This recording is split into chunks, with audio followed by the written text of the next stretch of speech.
Alright my good people, now welcome back again to Anointed Lady TV. I don't come your scream, I don't come your domot with another legit intel, with another breaking news on the things and things wey dey happen for inside we nation Nigeria, wey I wan share give the general public.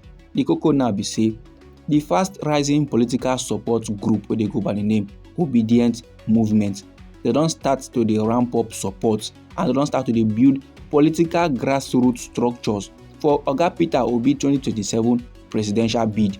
No be small matter like this, so my good people. One countryman wey dey go by the name Yunusa Tanko, he na the national coordinator of the Obedient Movement.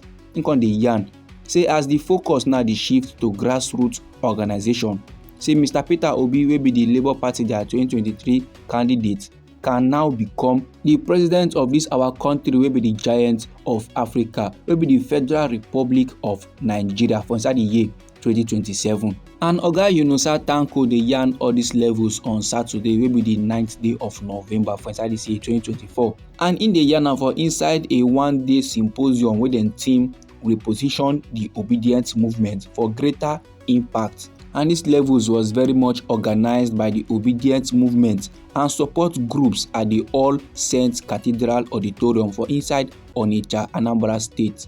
No be small matter like this, so my good people. So I say this men now don dey do the things and things against 2027 general election. They don dey make their plans, you understand?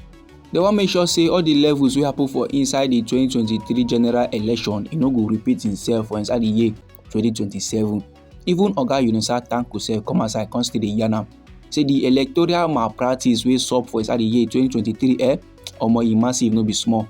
Na that malpractice now na come deny Oga Peter Obi im victory. He say na that malpractice wey make Oga Peter Obi no come outside as the winner of the election. Say Mr. Peter Obi na person wey be say im dey very much organized. He na person wey be say im get the po ten tial. He na person wey be say im get everything wey e takes to come outside as president of this our green white green country wey be Nigeria for inside the year 2027.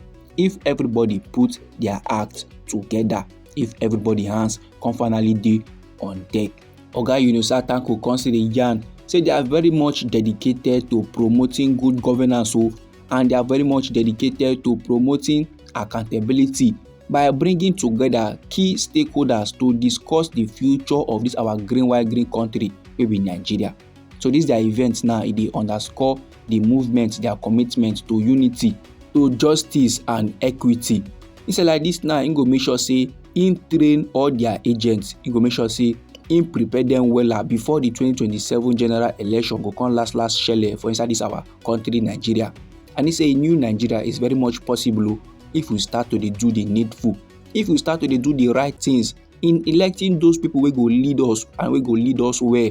And they are very much determined to end bad governance for inside this our country Nigeria by ensuring the right people are elected, by making sure say they elect leaders wey get sense, leaders wey get akomuchi, leaders wey go do nice things for inside the country, and so they go take end bad governance. And Oga Yunusa Tanko no pause there, my good people. He still come dey yarn say during the 2023 general election, they will dey accuse the Labour Party and their presidential candidate wey be Mr. Peter Obi say they lack structure. Yet Mr. Peter Obi win the election, but they can't deny am victory due to electoral malpractice.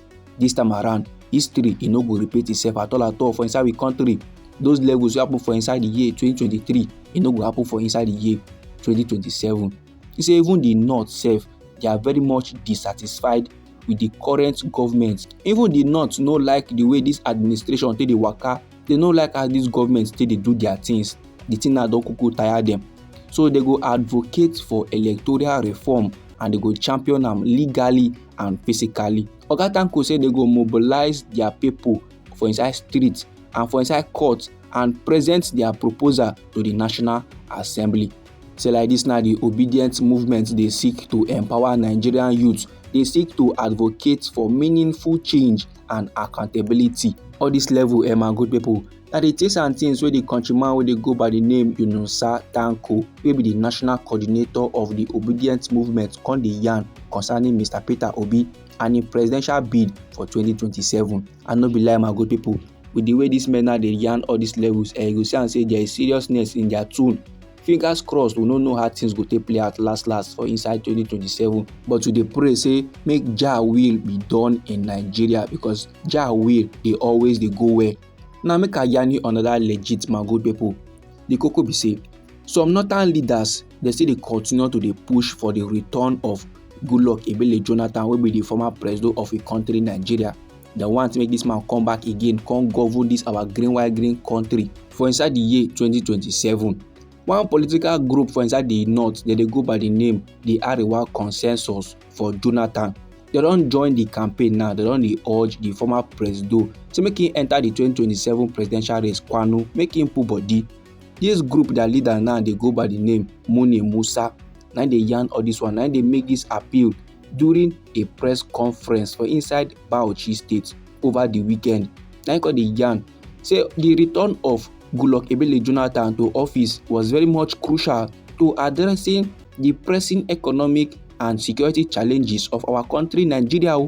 He now come dey argue say this our country Nigeria now they struggle with severe economic downturns and rising security threats, and this our country Nigeria need man like Goodluck Ebele Jonathan sake of his experience and competence to come restore stability.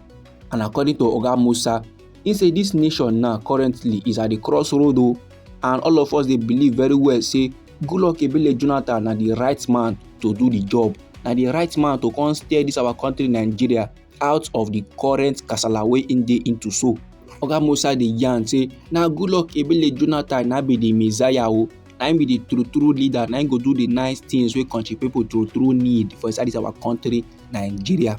And he na come dey express confidence say Oga Goodluck Ebele Jonathan leadership it is 100% assured say he go heal the deep wound wey our country Nigeria don collect from this administration wey dey led by our current president Asiwaju Bola Ahmed Tinubu.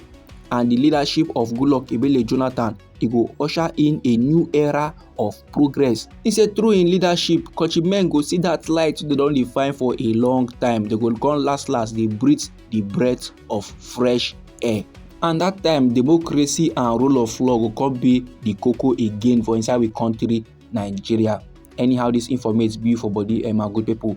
Feel free make it drop am inside our comment section. This na the informate wey I wan share give the general public, and this na Anointed Lady TV. You know say now we dey give on our legit and ogbonge news on the things and things wey dey happen for inside we nation Nigeria. If you like this update and you go like to receive more, try make you subscribe to this channel and try make you put on the notification bell so that as we dey bring the news dey come, na go first receive the updates and you go get them sharp.